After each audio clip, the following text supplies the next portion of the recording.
Welcome back to Midday Kentucky, everyone. Well, Hot Flash Beads makes glass beads through torching. Jimmy Lou Jackson is here to tell us more, and you're also representing another store in the same building. Yes. But before we get to that, Jimmy Lou, yes, sir. welcome, my friend. Thank you. Yep. Okay, you were just telling me a really interesting story. Yes. And Jimmy Lou, everyone at home, born and raised in Berea.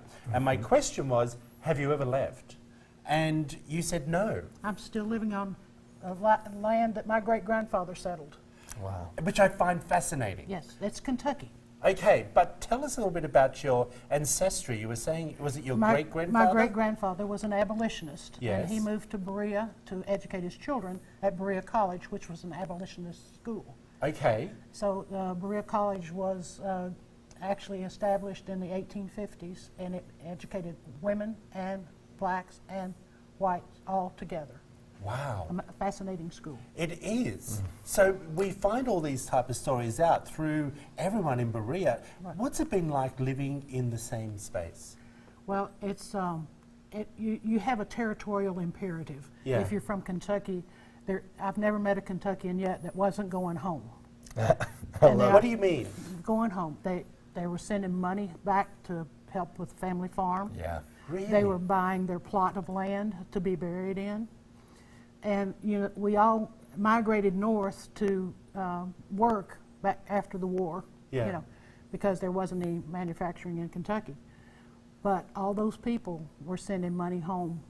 Wow. And you can say, did you ever live in? No, I worked in Ohio, but I'm a Kentuckian. That's yeah, right. Exactly. Okay, interesting. And new for you to know about. Yeah, well, I've always found it interesting because I don't know very many people that, even though we were born in Australia, I never grew up in the same, or born in the same town, Yeah, or same grew up area. in the same town, if you know. Yeah. We always moved around. Scattered. No, but I graduated from Berea High School. It was a community school. We all went from first grade to our senior. Good for you. You still know all those Still- people. Did you and marry someone from high school? I that you never knew? married. Oh, good for you, darling. Yes. No wonder you're rich.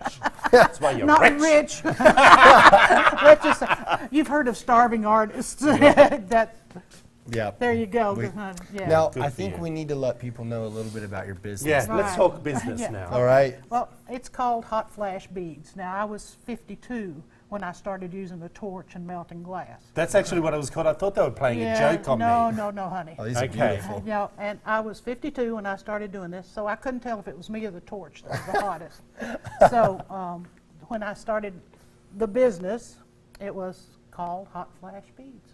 I like Sweetie, it. what are these? Are these vases that's or?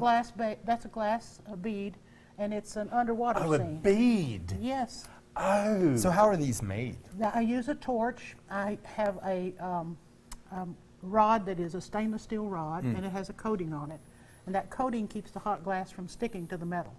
So I take a torch that will reach temperatures close to 3,000 degrees, and I wind the glass up on it just like you'd wind up spaghetti on a fork. Jimmy Okay, Lou, is when you're this- hot, you're hot. That's all I can That's it. say. There's at least one hot woman in town. Now, I want to ask you: is this a bit like blowing glass? It's Similar it's format, Similar. It's similar. concept? But it's called lamp working because they used to use an oil lamp to do this. Oh, They blow air across the flame of an oil lamp with a bellows to make it hot enough to melt the glass. that's really interesting. These necklaces, Troy, Yes. I don't know if you got to see Yeah, these we saw earlier. them on camera. I was going to And take a then couple. I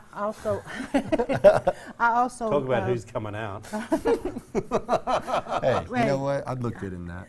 All right, watch out. we could pierce your ear and See? cauterize it all at the same time. Boom.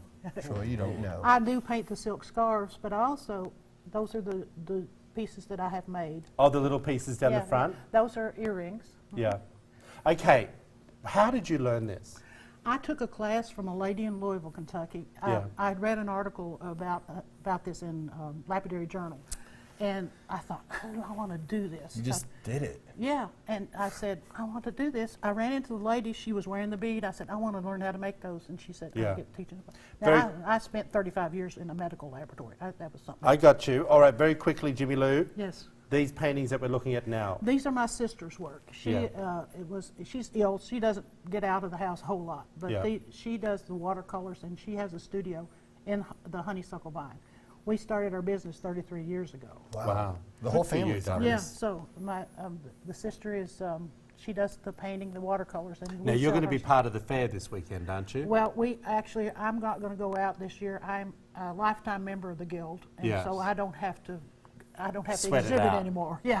You don't have to So, sweat it yeah. out. Well, I know that all three of us that are here today are members of the Kentucky Guild. I so- love that. Well, Yeah. there's all the information about the event that's happening this weekend. We wanted to do a whole show today about this, and I think it's wonderful. There's all the information for Hot Flash Beads, everyone.